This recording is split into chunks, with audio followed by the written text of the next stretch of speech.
Well, one of my Vlad TV YouTube members, HBKC83, he said, what do you think Pac would have thought about you being as religious as you are right now? Do you think that Pac would have eventually converted to Islam as well? I think Pac would have respected that because he got Muslim family members. I can't say if he would have converted or not because that's a matter of the unseen. You know, people always say that Pac would have been Muslim. No, if it was written for him to be Muslim, he would have been Muslim before he died. But he would have respected that because I chose my path. He has Muslim family members, big cousins and stuff that's Muslim, and he would have respected that. Well, Pac had a cross tattooed on his back, right? Yes, yes, yes. So him being Christian is sort of integral in who he is.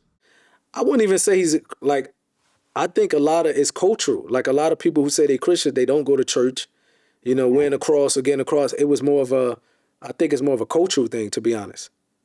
You know, in my opinion, coming in America, a lot of people have crosses and they don't step foot in church or read the Bible. You know, it just became, you know, even with chains, it just became, especially in the 90s and the 2000s, everybody had a cross chain. No, that's true. I mean, you see Drake wearing cross chains and he's Jewish. So, no, I'm serious. When I saw that, I'm like, yo, he's Jewish. I mean, it's cool if he wants to do it. I don't care, but it's just. You think, you know?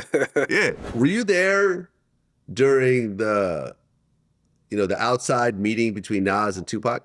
I was there, yes. I was there. Okay.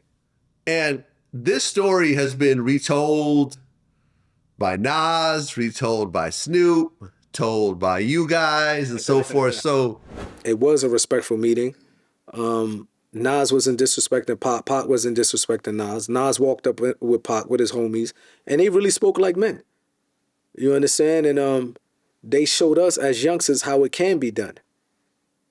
And Pac definitely said, once I go back, you know, come back from Vegas, I have songs coming at you. I'm going to remove the verses. And they really they walked away respecting each other. And I think that was dope. I really think that was dope, bro. Right, because I think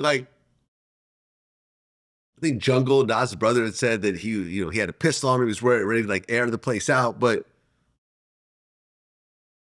you guys were just way deeper. You guys were like 40 deep at the time. Yeah, and Nas had like maybe 7 people with him. We was way deep, but half of them could have been scary guys because I'm just being honest. It doesn't mean nothing because you're deep. If you were a real guy and you come into, you can be 3 deep and face 40 guys. Deep doesn't mean nothing. And I thought, from what I remember, some people say numbers of Nas was different. I thought he was also deep. You understand? Or maybe I could have got it mixed up with other people in the park. But I think, you know, deep doesn't mean nothing if you got heart. And I think that's why Nas walked up, because he showed that he wasn't afraid. He could have went the other way if we outnumbered him. Maybe we did outnumber him. He could have went the other way, but he did walk straight to Pac, and they started talking. I couldn't hear the conversation because of all the noise, but you know, Pac said, I told him once I get back, I'm gonna remove the songs I was dissing him, and I think that was dope, bro. That it doesn't get a lot of recognition because, you know, following that lead shows that, you know, you can put your ego aside. Now, was Snoop Dogg in the area when this happened? Yeah, maybe like in a corner somewhere, but he wasn't close to where he can understand the talk.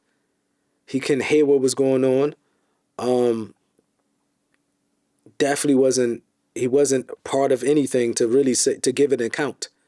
You know, if he give an account about it, he can say, well, from, you know, where I was standing, this what it looked like happened.